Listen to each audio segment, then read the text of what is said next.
जय हिंद दोस्तों, स्वागत है आपका आपके ही अपने YouTube चैनल फ्री एजुकेशन में। दोस्तों, आप सब लोगों की डिमांड पर रेलवे ग्रुप डी के लिए हमने प्रैक्टिस सेट शुरू कर दिए हैं। और दोस्तों, ये जो प्रैक्टिस सेट शुरू किए गए हैं ना, ये रेलवे ग्रुप डी के सिलेबस के अकॉर्डिंग ही डिजाइन किए गए हैं। इसमें हमने जीके, साइंस और करंट अफेयर्स से रिलेटेड मोस्ट इंपोर्टेंट क्वेश्चन को रखा हुआ है। और दोस्तों, ये जितने भी क्वेश्चन हैं इन सभी को हम डिस्कस करेंगे डिटेल में विथ एक्स्ट्रा फैक्ट के साथ में। तो चलिए दोस्तों, शुरुआत कर लेते हैं नंबर फर्स्ट क्वेश्चन से। और पहला हमारा क्वेश्चन है, स्वच्छ भारत क्रांति पुस्तक की प्रस्तावना किसके द्वारा लिखी गई। दोस्तों, आपको क्या करना है, आपको वीडियो को पॉज करके क्वेश्चन का आंसर लगाना है, ठीक है। तो इस प्रकार से आप आकलन कर सकते हैं कि आप कितने पानी में हैं, आप कितने क्वेश्चन का आंसर लगा सकते हैं। दोस्तों, स्वच्छ भारत क्रांति जो पुस्तक है इसकी प्रस्तावना लिखी गई है पीएम नरेंद्र मोदी जी के द्वारा। बी ऑप्शन सही हो जाएगा। सारे इंपॉर्टेंट फैक्टों को हम डिस्कस कर लेते हैं। तो दोस्तों, स्वच्छ भारत क्रांति जो पुस्तक है इसका विमोचन किसने किया है, तो इसका विमोचन किया है गजेंद्र सिंह शेखावत ने। और ये केंद्रीय जल शक्ति मंत्री हैं, ठीक है। और स्मृति ईरानी कौन है, तो ये महिला तथा बाल विकास मंत्री हैं। तो दोनों ने मिलकर इसका उद्घाटन किया है नई दिल्ली में, ठीक है। इस पुस्तक के लेखक कौन है, तो परमेश्वरन अय्यर जो हैं इस पुस्तक के लेखक हैं। और दोस्तों, ये जो बुक है इस बुक की प्रस्तावना किसने लिखी है, तो नरेंद्र मोदी जी ने लिखी है, ठीक है। इस बुक के राइटर कौन है, परमेश्वरन अय्यर। और परमेश्वरन अय्यर आप लोगों को पता होगा कि ये प्रेजेंट टाइम पे कौन बन गए हैं, तो ये प्रेजेंट टाइम पे नीति आयोग के सीईओ बन गए हैं, ठीक है। और इस पुस्तक की प्रस्तावना किसने लिखी है, तो इसकी जो प्रस्तावना है ये नरेंद्र मोदी जी ने लिखी है। दोस्तों, इसी प्रकार से यदि आपको डिटेल में करंट अफेयर्स पढ़ना है तो हमारी करंट अफेयर्स की अपडेट ई बुक लॉन्च हो गई है, ठीक है। इस ई बुक में आपको क्या क्या देखने के लिए मिलेगा, तो 50 से ज्यादा टॉपिक वाइज करंट अफेयर्स आपको इस ई बुक में देखने के लिए मिल जाएगा। और इन टॉपिक वाइज करंट अफेयर्स के अलावा 1100 से ज्यादा और डिटेल एमसीक्यू का मतलब ये है कि जिस प्रकार से हम पढ़ रहे हैं ना, ठीक है, इसी प्रकार से बिल्कुल डिटेल में आपको करंट अफेयर्स मिल जाएगा, ठीक है। हम बात करें कि total number of detail MCQ कितने रहेंगे, तो टोटल 5000 से ज्यादा और डिटेल क्वेश्चन आपको हमारी इस ई बुक में मिल जाएंगे, ठीक है। तो मैं गारंटी से बोल सकता हूं कि आपका ग्रुप डी का जो एग्जाम है तो उसमें करंट अफेयर्स जो है इस ई बुक से बाहर नहीं जाएगा। नंबर सेकंड क्वेश्चन है, वॉकी टॉकी किस संचार चैनल यानी कि टेली कम्युनिकेशन का उदाहरण है। साइंस का वेरी इंपॉर्टेंट क्वेश्चन है। दोस्तों, वॉकी टॉकी आप लोगों ने देखा होगा कि सेना की जो टुकड़ियां होती हैं या फिर जो सेना होती है वो इसका उपयोग करती थी पहले वॉकी टॉकी का, ठीक है। तो ये किस टेली कम्युनिकेशन का उदाहरण है, दोस्तों ये हाफ डुप्लेक्स का उदाहरण है। ए ऑप्शन सही हो जाएगा। ये हम समझेंगे हाफ डुप्लेक्स क्या होता है, फुल डुप्लेक्स क्या होता है, सिंप्लेक्स क्या होता है। नेक्स्ट क्वेश्चन की पहले हम बात कर लेते हैं। तो निम्नलिखित में से कौन पूर्ण द्वैत संचार यानी कि फुल डुप्लेक्स का उदाहरण है। फुल डुप्लेक्स का उदाहरण क्या है, फोन पर या फिर टेलीफोन पर बातचीत करना, ठीक है। अब हम समझ लेते हैं कि सबसे पहले जो टेली कम्युनिकेशन है ये 3 प्रकार से होता है। एक तो होता है हाफ डुप्लेक्स, ओके, इसको हम समझ लेते हैं। इसमें क्या होता है हाफ डुप्लेक्स में, इसमें डेटा का संचार दोनों दिशाओं से होता है, यानी कि आप इस तरफ से भी डेटा भेज सकते हैं और इस तरफ से भी डेटा भेज सकते हैं, लेकिन एक समय में एक ही दिशा से डेटा का संचरण होता है। यदि आप एक समय दोनों दिशाओं से डेटा भेजेंगे तो इसमें क्या होगा, डेटा नष्ट हो जाएगा, खराब हो जाएगा, ठीक है। और मैंने बताया कि हाफ डुप्लेक्स का सबसे अच्छा उदाहरण कौन सा है, वॉकी टॉकी है। जो सेना की टुकड़ियां हैं वो वॉकी टॉकी का प्रयोग करती हैं। और आप लोगों ने मूवी में देखा होगा जब भी सेना के लिए कोई बात कहनी है तो क्या कहते हैं, यहाँ एक टुकड़ी है और इनको इमरजेंसी की जरूरत पड़ी तो कहेंगे यहाँ पर इमरजेंसी है, बल की जरूरत है, आप बल भेज दीजिए, ओवर। तो ये जो ओवर शब्द बोला है ना, इसी का खेल है। ओवर शब्द बोलने का मतलब ये है कि हमारी बात तो खत्म हो गई है, ठीक है, हमारी बात खत्म हो गई है, अब आप यहां से कुछ बोलिए, डेटा भेजिए। तो ये क्या कहेंगे, हम आधा घंटे के अंदर 30 मिनट के अंदर सेना की बहुत बड़ी टुकड़ी आपके पास भेज रहे हैं, ओवर।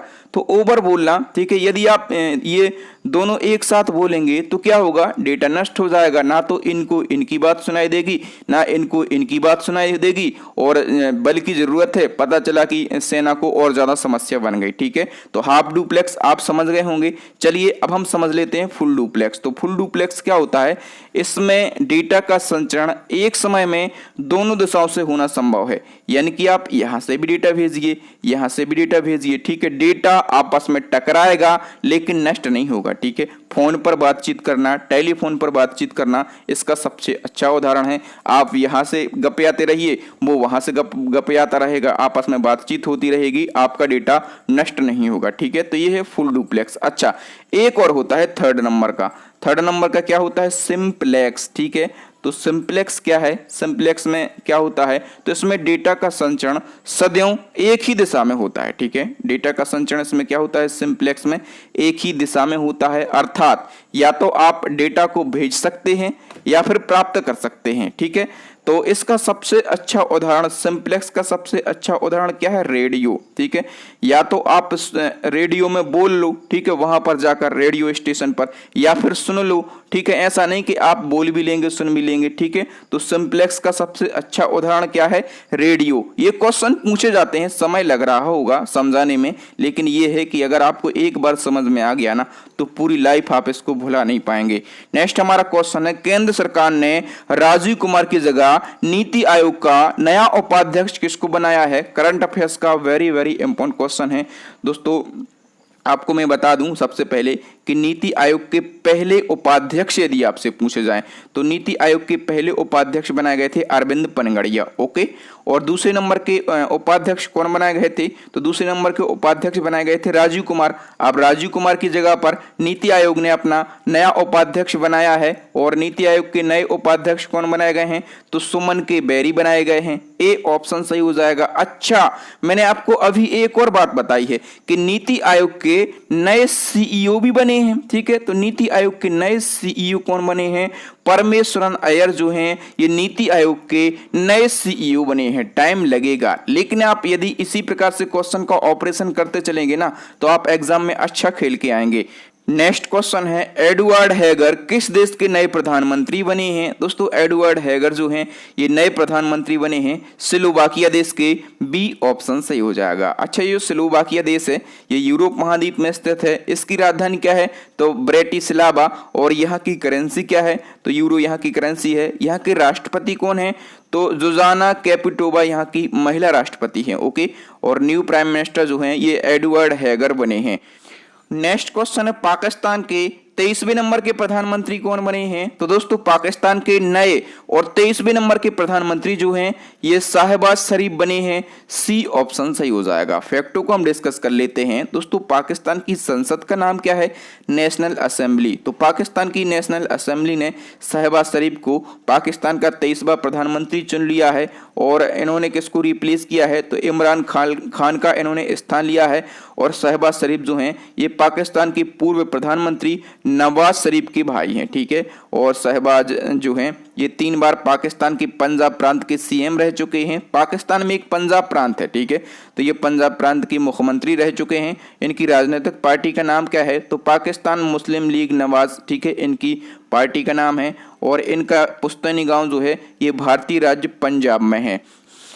नेक्स्ट क्वेश्चन है, प्लास्टर ऑफ पेरिस का रासायनिक नाम क्या है? दोस्तों प्लास्टर ऑफ पेरिस इसका रासायनिक नाम है कैल्शियम सल्फेट। ए ऑप्शन सही हो जाएगा, ठीक है। यदि आपसे कैल्शियम सल्फेट या फिर प्लास्टर ऑफ पेरिस का रासायनिक सूत्र पूछा जाए, ये तो रासायनिक नाम की हमने बात करी है, और रासायनिक सूत्र यदि आपसे पूछा जाए तो CaSO4 हाफ H2O जो है इसका रासायनिक सूत्र होता है। इसके उपयोग की बात करें तो मूर्तियां और खिलौने बनाने में इसका उपयोग किया जाता है, टूटी हुई हड्डियों पर प्लास्टर करने में, और ब्लैक बोर्ड पर लिखने वाली जो चाक होती है तो चाक के निर्माण में भी इसका प्रयोग किया जाता है। नेक्स्ट हमारा क्वेश्चन है, रॉकेट किस सिद्धांत पर कार्य करता है? मोस्ट इंपॉर्टेंट क्वेश्चन है दोस्तों। जो रॉकेट है ये न्यूटन के 3rd लॉ पर काम करता है। तो इस क्वेश्चन का सी ऑप्शन सही हो जाएगा, ठीक है। और दोस्तों इस नियम को क्रिया प्रतिक्रिया नियम भी कहा जाता है। नेक्स्ट हमारा क्वेश्चन है, ग्रहों की गति के नियम का प्रतिपादन किसने किया था? दोस्तों ग्रहों की गति के नियमों का प्रतिपादन किया था केपलर ने। किसने किया था? केपलर ने। और यदि आपसे पूछा जाए कोपरनिकस के बारे में तो कोपरनिकस ने सौरमंडल की खोज की थी, ठीक है। तो कोपरनिकस ने सौरमंडल की खोज की थी। नेक्स्ट हमारा क्वेश्चन दोस्तों, लोकसभा में शून्यकाल की अवधि अधिकतम कितनी हो सकती है? दोस्तों लोकसभा में जो शून्यकाल होता है इसकी अधिकतम अवधि जो है ये 1 घंटे हो सकती है। बी ऑप्शन सही हो जाएगा दोस्तों। संसद में शून्यकाल यानी कि 0 आवर कब से कब तक होता है, तो ये दोपहर में 12 बजे से 1 बजे के बीच में होता है, ठीक है। और इस समय को क्या कहा जाता है, तो शून्यकाल यानी कि 0 आवर कहा जाता है। इस अवधि के दौरान क्या होता है, तो सदस्य बिना किसी अनुमति या फिर पूर्व सूचना के महत्वपूर्ण विषय पर प्रश्न पूछ सकते हैं, ठीक है। और इन प्रश्नों पर तुरंत कार्यवाही भी चाहते हैं सदस्य, तो ये होता है 0 आवर यानी कि शून्यकाल। नेक्स्ट हमारा क्वेश्चन है, भारत के वर्तमान में गृह मंत्री यानी कि होम मिनिस्टर कौन है। होम मिनिस्टर सभी लोगों को पता होगा, अमित शाह हैं, ठीक है। लेकिन यहाँ से एक क्वेश्चन पूछा जाएगा कि भारत के पहले सहकारिता मंत्री कौन बने। तो दोस्तों आप लोगों को पता होगा कि सहकारिता मंत्रालय अभी हाल ही में बनाया गया है 2021 में, ठीक है। और ये पहली बार मंत्रालय किसको दिया गया है, तो ये अमित शाह को ही दिया गया है। तो पहले सहकारिता मंत्री जो हैं, ये स्टैटिक जीके का क्वेश्चन बन गया, हमेशा पूछा जाएगा पूरी लाइफ। कौन बने हैं, अमित शाह बने हैं। नेक्स्ट क्वेश्चन है, निम्नलिखित में से विश्व का सबसे सकरा जल डमरू मध्य कौन सा है। दोस्तों विश्व का सबसे सकरा जल डमरू मध्य जो है ये है टाटर जल डमरू मध्य। ए ऑप्शन सही हो जाएगा, ठीक है। अच्छा, ये पूरे वर्ल्ड का सबसे सकरा जल डमरू मध्य है। तो इसकी चौड़ाई कितनी है, तो इसकी चौड़ाई है 7.5 किलोमीटर, ठीक है। ये कहाँ पर स्थित है, तो दोस्तों ये प्रशांत महासागर में स्थित है। और यहाँ से एक और क्वेश्चन पूछा जाएगा कि रूस के सखालिन द्वीप, ठीक है, रूस के सखालिन द्वीप और एशिया को अलग कौन सा जल डमरू मध्य करता है, तो सखालिन द्वीप और एशिया को अलग करने वाले जल डमरू मध्य का नाम जो है यह टार्टर जल डमरू मध्य। नेक्स्ट हमारा क्वेश्चन है, एंडोस्कोपी किस विधि से होती है। आप लोग एंडोस्कोपी देख पा रहे होंगे, ठीक है। तो जो एंडोस्कोपी है ये पूर्ण आंतरिक परावर्तन से होती है। बी ऑप्शन सही हो जाएगा। एंडोस्कोपी है क्या, दोस्तों यह एक टेस्टिंग प्रोसेस है। कौन सी प्रोसेस है, टेस्टिंग प्रोसेस है। इसकी मदद से शरीर के अंदरूनी अंगों को एक विशेष उपकरण की मदद से बिना किसी चीर फाड़ के, ठीक है, देख सकते हैं। और ये जो है ये पूर्ण आंतरिक परावर्तन विधि से होता है। ये क्वेश्चन पूछा गया था प्रीवियस एनटीपीसी के एग्जाम में।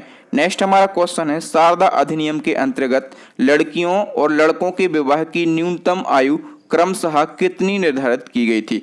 दोस्तों शारदा अधिनियम, ठीक है, शारदा अधिनियम के बारे में आप लोगों को जानना होगा। शारदा अधिनियम कब आया था, तो ये आया था 1929 में, ठीक है। और जो शारदा अधिनियम है, एक और क्वेश्चन पूछा जाता है, इसको अन्य किस नाम से जाना जाता है, तो दोस्तों इसको बाल विवाह अवरोध अधिनियम के नाम से जाना जाता है। क्या, बाल विवाह अवरोध अधिनियम के नाम से इसको जाना जाता है। ये 1929 में आया था। इस अधिनियम के अनुसार लड़कियों की शादी की उम्र कितनी निर्धारित की गई थी, 14, और लड़कों की कितनी की गई थी, 18। अच्छा, आपको कमेंट करके ये बताना है कि प्रेजेंट टाइम पे लड़कों और लड़कियों की शादी की उम्र क्या है क्रमशः, ठीक है, ये आपको कमेंट करके बताना है। नेक्स्ट वन की हम बात करें तो मशहूर उर्दू शायर राहत इंदौरी का जन्म किस राज्य में हुआ था। दोस्तों राहत इंदौरी, सबसे पहले तो यही पता रहना चाहिए कि ये फेमस उर्दू शायर हैं, ठीक है। और इनका जन्म किस राज्य में हुआ था, दोस्तों इनका जन्म हुआ था मध्य प्रदेश में। सारे फैक्टों को हम डिस्कस कर लेते हैं क्योंकि हाल फिलहाल इनका निधन हो गया है, ठीक है। तो इनका जन्म जो है ये मध्य प्रदेश की आर्थिक राजधानी कहा जाता है इंदौर को। मध्य प्रदेश की राजधानी तो भोपाल है, लेकिन मध्य प्रदेश की आर्थिक राजधानी किसको कहा जाता है, इंदौर को कहा जाता है, ठीक है। तो इंदौर में इनका जन्म हुआ था और इनका हाल ही में निधन हो गया है 70 वर्ष की आयु में। इनकी रचनाएं हैं, ये पूछी जा सकती हैं आपके एग्जाम में, तो नाराज, चांद पागल है, 2 कदम और सही और मेरे बाद, ये इनकी फेमस रचनाएं हैं, इनको भी आप याद रखेंगे। नेक्स्ट हमारा क्वेश्चन है, निम्नलिखित में से किसका संबंध चुनाव आयोग से नहीं है। तो एक एक करके हम सभी को देख लेते हैं। चुनाव चिन्हों का बंटवारा करना, ठीक है, ये काम किसका है, चुनाव आयोग का, बिल्कुल सही है। चुनाव की वैधता का निपटारा करना, ये काम भी चुनाव आयोग का है। चुनाव शांतिपूर्ण ढंग से संपन्न कराना, ये जवाबदारी भी किसकी है? चुनाव आयोग की ही है। ठीक है, चुनाव की अधिसूचना जारी करना नहीं, ये काम जो है ये चुनाव आयोग का नहीं है, और यही हमें बताना था कि कौन सा चुनाव आयोग से संबंधित नहीं है, तो डी ऑप्शन सही हो जाएगा। लेकिन चुनाव की अधिसूचना जारी कौन करता है ये भी आपको पता रहना जरूरी है। तो चुनाव की अधिसूचना जो है ये लोकसभा के लिए तो राष्ट्रपति करते हैं। ठीक है, लोकसभा के लिए राष्ट्रपति, और राज्यों की विधानसभाओं के लिए राज्यपाल जो हैं ये क्या करते हैं? तो ये चुनाव की अधिसूचना जारी करते हैं। नेक्स्ट हमारा क्वेश्चन है, डाक द्वारा मतदान को क्या कहते हैं? तो डाक के द्वारा जो मतदान किया गया है, जो वोटिंग की गई है, उसको हम कहते हैं परोक्ष मतदान, यानी कि इनडायरेक्ट वोट इसको कहा जाता है। और दोस्तों निर्वाचन आयोग ये सुविधा किसको देता है? शासकीय सेवक जो एक जगह से दूसरी जगह नौकरी कर रहे हैं, या फिर ऐसे शासकीय सेवक जिनकी इलेक्शन में ड्यूटी लगी है। ठीक है, तो उनको ये सेवा प्रदान की जाती है किसके द्वारा? सुविधा। ठीक है, ये सुविधा किसके द्वारा दी जाती है? चुनाव आयोग के द्वारा दी जाती है। एक और इंपॉर्टेंट क्वेश्चन है कि कंप्यूटर में कट कॉपी पेस्ट कमांड का पता लगाने वाले कंप्यूटर वैज्ञानिक का हाल ही में निधन हो गया है, इनका नाम क्या है? दोस्तों लैरी टेस्लर इनका नाम है। तो लैरी टेस्लर से आपको याद रखना है कि पूछा जाए कि हाल ही में इनका निधन हुआ है, ये कौन थे? तो ये प्रसिद्ध कंप्यूटर वैज्ञानिक थे। ठीक है, और हाल ही में इनका निधन हो गया है। इन्होंने 1960 में, कब? 1960 में कंप्यूटर में कट कॉपी और पेस्ट कमांड का पता लगाया था, और 74 वर्ष की आयु में इनका निधन हो गया है। ओके, नेक्स्ट वन की यदि हम बात करें दोस्तों, तो महात्मा गांधी राष्ट्रीय ग्रामीण रोजगार गारंटी योजना के नए लोकपाल कौन बने हैं? दोस्तों इसको शॉर्ट में मनरेगा कहा जाता है। ठीक है, तो मनरेगा के जो नए लोकपाल हैं कौन बनाए गए हैं? एन.जे. ओझा बनाए गए हैं। बी ऑप्शन सही हो जाएगा। नेक्स्ट क्वेश्चन है, बीज से उत्पन्न किए गए पौधों को पुनः रोप कर निम्नलिखित में से किसकी खेती की जाती है? यदि आपने किसानी कभी करी है या देखी है तो इसका आंसर आप आसानी से लगा पाएंगे। क्या होता है? पहले तो आप बीज लगाएंगे जमीन में। ठीक है, ये जमीन है, आपने पहले बीज लगा दिए, और इन बीजों में क्या हो गए? पौधे हो गए। तो इन पौधों को उखाड़ कर फिर से रोप देना, इस प्रकार की खेती जो है ये धान की खेती करी जाती है। बी ऑप्शन सही हो जाएगा। अच्छा, इस प्रकार की जो बुआई होती है, जो बोनी होती है, इसको क्या कहा जाता है? इसको प्रतिरोपित बुआई कहा जाता है। ओके, और दोस्तों यहाँ पर हमने धान की बात करी है, तो धान से 2-3 फैक्ट आपके एग्जाम में पूछे जाते हैं कि धान में एक रोग होता है। ठीक है, खैरा रोग। खैरा रोग किस फसल से संबंधित है? आप कहेंगे ये धान से संबंधित है। अच्छा, धान में जो खैरा रोग है ये किस तत्व की कमी के कारण होता है? तब आप क्या कहेंगे? तब आप कहेंगे जस्ता की कमी के कारण, और जस्ता को ही क्या कहा जाता है? इसको ही जिंक कहा जाता है। जिंक का सिंबल होता है Zn। अच्छा, इस रोग में क्या होता है? खैरा रोग में धान की पत्तियों पर हल्के पीले रंग के धब्बे बन जाते हैं। ओके, नेक्स्ट वन की बात करेंगे, तो जवाहरलाल नेहरू विश्वविद्यालय यानी कि JNU की पहली महिला कुलपति कौन बनी है? दोस्तों JNU की पहली महिला कुलपति जो हैं ये बनी है शांति श्री धुलीपुड़ी पंडित। ए ऑप्शन सही हो जाएगा। नेक्स्ट क्वेश्चन बिल्कुल इजी क्वेश्चन है, क्षिप्रा नदी निम्नलिखित में से किसकी सहायक नदी है? दोस्तों क्षिप्रा जो है ये चंबल की सहायक नदी है। ठीक है, और एक और क्वेश्चन पूछा जाता है कि उज्जैन शहर किस नदी के किनारे बसा हुआ है? तो जो उज्जैन शहर है ये क्षिप्रा नदी के किनारे बसा हुआ है। नेक्स्ट क्वेश्चन है, किस राज्य ने संस्कृत भाषा को राज्य की द्वितीय राजभाषा का दर्जा प्रदान किया है? तो देखिए दोस्तों किसने किया है? उत्तराखंड ने। ठीक है, किसने? उत्तराखंड ने। उत्तराखंड की राजभाषा क्या है? उत्तराखंड की राजभाषा तो हिंदी है। ठीक है, लेकिन संस्कृत को इसने क्या किया है? तो संस्कृत को इस उत्तराखंड ने द्वितीय राजभाषा का दर्जा प्रदान किया है। नेक्स्ट हमारा क्वेश्चन दोस्तों, मतदाताओं को पहचान पत्र यानी कि आइडेंटिटी कार्ड देने का प्रावधान कहाँ किया गया है? ये भी काफी अच्छा क्वेश्चन है। जो वोटर्स होते हैं इनको पहचान पत्र यानी कि आइडेंटिटी कार्ड देने का जो प्रावधान है ये किया गया है जन प्रतिनिधित्व अधिनियम 1958 में। तो इस क्वेश्चन का सी ऑप्शन सही हो जाएगा। नेक्स्ट हमारा क्वेश्चन है दोस्तों, चीनी यात्री सर्वप्रथम भारत क्यों आए थे? तो चीनी यात्री जो है इनको बौद्ध धर्म में रुचि थी, ठीक है, और इसी की जानकारी के लिए ये भारत आए थे, ठीक है। अब दो क्वेश्चन पूछे जाते हैं। एक तो पूछा जाता है चीनी यात्री फाहियान जो है ये किसके शासनकाल में भारत आए, तो चंद्रगुप्त द्वितीय के। और चीनी यात्री हेनसांग किसके शासनकाल में भारत आए, तो ये हर्षवर्धन के शासनकाल में भारत आए, ठीक है। तो ये दो एडिशनल फैक्ट भी आपको याद रखना है। नेक्स्ट हमारा क्वेश्चन है स्वतंत्रता आंदोलन के दौरान केसरी नामक समाचार पत्र किसने शुरू किया। दोस्तों केसरी नामक समाचार पत्र जो है ये बाल गंगाधर तिलक के द्वारा शुरू किया गया, ठीक है। और ये कब शुरू किया गया, तो ये 1881 में शुरू किया गया, ठीक है। और एक और क्वेश्चन पूछा जाता है कि बाल गंगाधर तिलक द्वारा शुरू किए गए केसरी नामक समाचार पत्र किस भाषा में शुरू किया गया था। दोस्तों ये मराठी भाषा में शुरू किया गया था। ओके, एक और क्वेश्चन यहां से पूछा जाता है और अच्छे अच्छे इंटेलिजेंट स्टूडेंट भी यहां पर बोल्ड हो जाते हैं, ठीक है। क्वेश्चन पूछा जाता है कि मराठा जो समाचार पत्र है ये किसके द्वारा प्रकाशित किया गया, तो मराठा समाचार पत्र भी बाल गंगाधर तिलक के द्वारा ही प्रकाशित किया गया। लेकिन यहां से पूछा जाता है कि मराठा समाचार पत्र किस भाषा में प्रकाशित किया गया, और लोग कहते हैं मराठी, लेकिन मराठी नहीं, मराठा समाचार पत्र जो है ये बाल गंगाधर तिलक ने अंग्रेजी भाषा में प्रकाशित किया था और केसरी को मराठी भाषा में प्रकाशित किया था। दोनों में बहुत ही ज्यादा अंतर है और ये कंफ्यूज करने के लिए एग्जामिनर आपके एग्जाम में पूछ लेता है।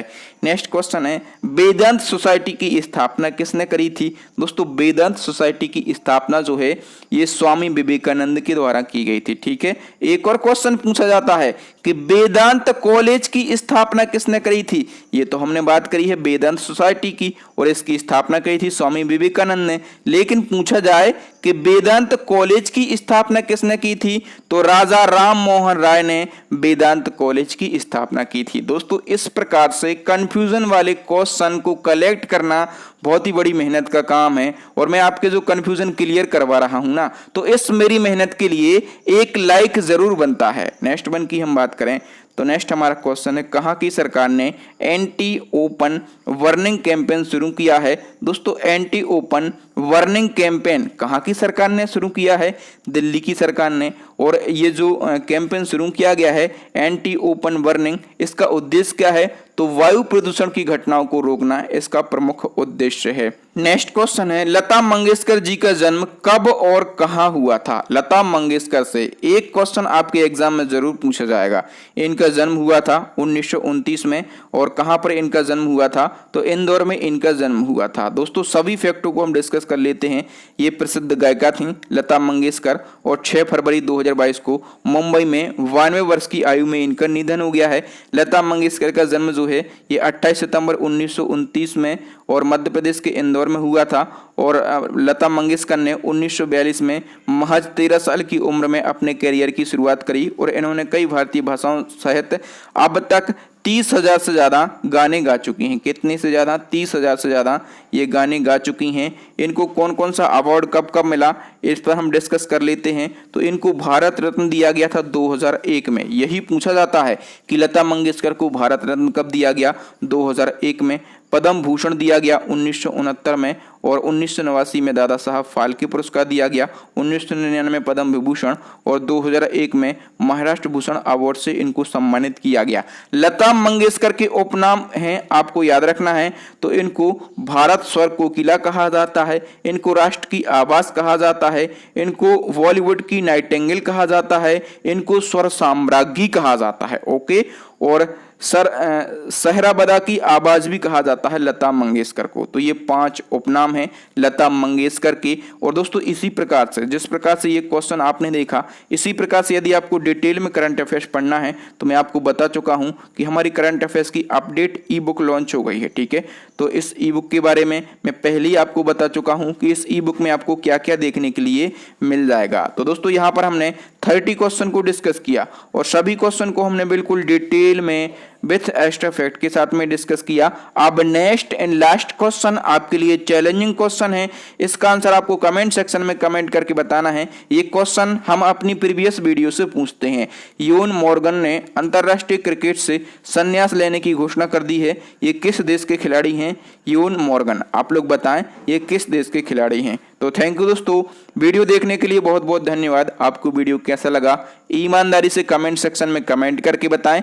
वीडियो अच्छा लगा हो ना तो वीडियो को लाइक करें, अपने दोस्तों के साथ में, भाई बहनों के साथ में इस वीडियो को शेयर करें जो न्यू स्टूडेंट हैं और ग्रुप डी की तैयारी कर रहे हैं। तो इसी प्रकार के वीडियो देखने के लिए हमारे चैनल को सब्सक्राइब कर लें, साथ में बेल आइकन दबा लें ताकि जब भी मैं कोई नया और लेटेस्ट वीडियो डालूं तो उसका नोटिफिकेशन आपको मिल सके, आप हमारा वीडियो सबसे पहले देख सकें। तो थैंक यू दोस्तों, राम राम, दुआ सलाम। मिलते हैं नेक्स्ट वीडियो में किसी न्यू टॉपिक के साथ। तब तक के लिए जय हिंद, जय भारत, वंदे मातरम, भारत माता की जय।